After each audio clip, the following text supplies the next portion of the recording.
Halo teman-teman semua, pada video sebelumnya kita udah belajar tentang atribut di dalam kelas ya. Jadi ada yang namanya atribut statis, sama ada yang namanya atribut dinamis. Selain itu juga kita udah belajar tentang yang namanya init ya, underscore underscore init underscore underscore.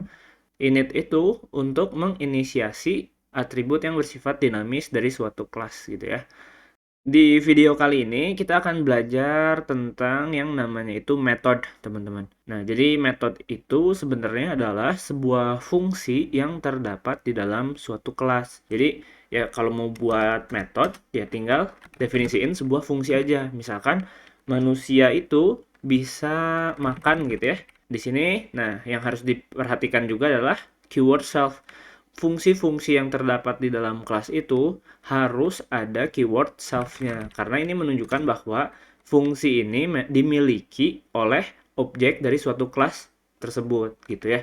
Dan setelah ada keyword self-nya, nah ini baru bebas parameter-parameternya mau apa aja. Misalkan parameternya makan apa gitu ya. Nah, makanannya makanannya apa gitu. Nah, ini ada satu parameter aja ya selain self itu parameternya makanan.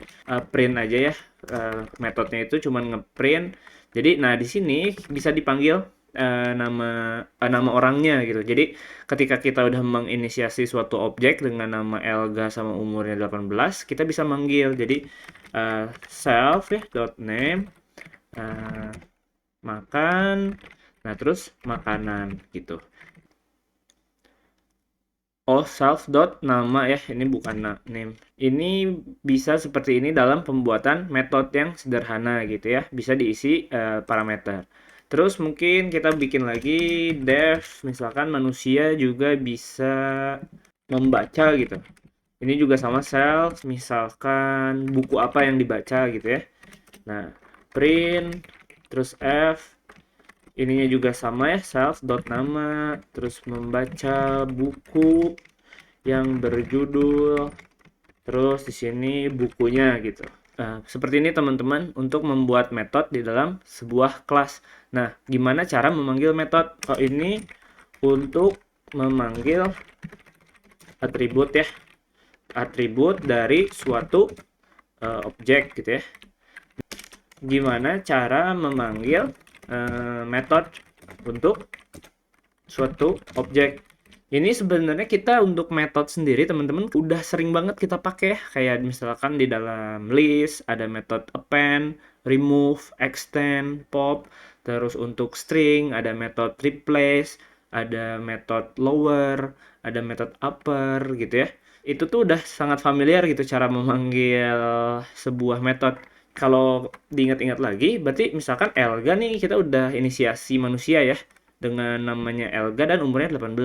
Nah, cara manggil metodenya tinggal seperti ini. Jadi, Elga dot gitu ya. Apa yang mau dipanggil metodenya. Misalkan kita makan dulu deh. Makan. Nah, terus makanannya berarti ya argumennya harus diisi. Karena kalau enggak, nih ya kalau kita jalanin kayak gini, nih kita komen. Nih, ini aja udah ngasih tahu error ya. Coba aja lah kita jalanin. Nah, ini makan ya, metode makan perlu satu positional argumen makanan. Nah, jadi makanannya harus diisi. Misalkan Elga suka pecel gitu ya. Terus dijalanin baru keluar ya Elga makan pecel. Nah, ini berhasil manggil metodenya. Seperti itu, teman-teman. Nah, metode juga bisa nge-return. Jadi, misalkan returnnya yang ini gitu ya. Kita nge-return yang ini. Ininya dihapus aja. Nah, ini juga return karena sebenarnya metode itu kan fungsi ya dan fungsi itu memang bisa mereturn sesuatu kan ya. Nah, ini seperti ini kalau misalkan dijalanin ya ini nggak akan keluar ya karena return itu harus di print dulu supaya biar keluar. Dan kita jalanin baru keluar Elga makan pecel karena value dari Elga metode Elga makan pecel ini adalah Elga makan pecel returnnya. Kita coba juga untuk yang membaca ya. Kita berarti bisa print Andi deh ya sekarang. Andi misalkan suka membaca metodenya ya. Ingat dengan tanda kurungnya karena ini adalah sebuah fungsi ya metode gitu. Nah, ini harus diisi dengan argumen untuk parameter buku ya. Nah, ini bukunya misalkan tanpa judul gitu ya, nama bukunya tanpa judul. Nah, kalau kita jalanin, ini inisiasi ini mengganggu sih ya. Ini kita nggak usah, kita komen dulu.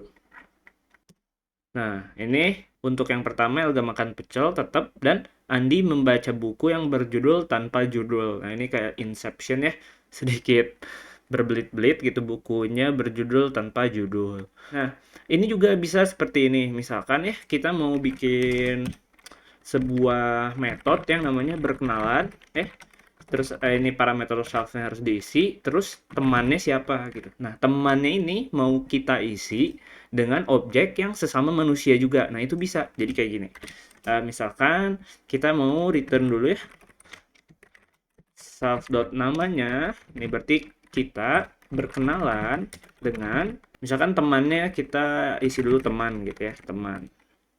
Nah, kita pengen kayak gini. Jadi pengen dong Elga itu berkenalan dengan Pak RT gitu, pengennya tuh Elga berkenalan dengan Pak RT, karena mungkin si Elga ini adalah warga baru gitu ya di lingkungannya gitu. Nah, ini kalau kita jalanin, nah tapi sebenarnya pengen temannya di sini inginnya berkenalan dengan nama dari Pak RT ini gitu ya. Ini bisa diisi seperti ini. Jadi karena teman itu, Pak RT itu adalah objek manusia dan dia juga punya atribut nama, jadi bisa kayak gini. Jadi teman dot nama, seperti itu teman-teman. Nah, jadi ini kalau misalkan kita jalanin, nah ini Elga berkenalan dengan Budi. Nah, jadi dengan adanya kelas ini juga bisa membuat interaksi antara objek yang satu dengan objek yang lainnya, dan ini benar-benar inilah ya, keren gitu menurut saya. Oke. Oke, teman-teman, itu tentang metode ya. Cukup singkat videonya, tapi semoga bermanfaat. Kalau ada pertanyaan bisa langsung aja ke kolom komentar. Nah, ini di video selanjutnya kita akan belajar tentang inheritance di dalam sebuah kelas ya. Jadi inheritance itu kayak gimana sih? Oke teman-teman, sampai ketemu di video selanjutnya. Dadah.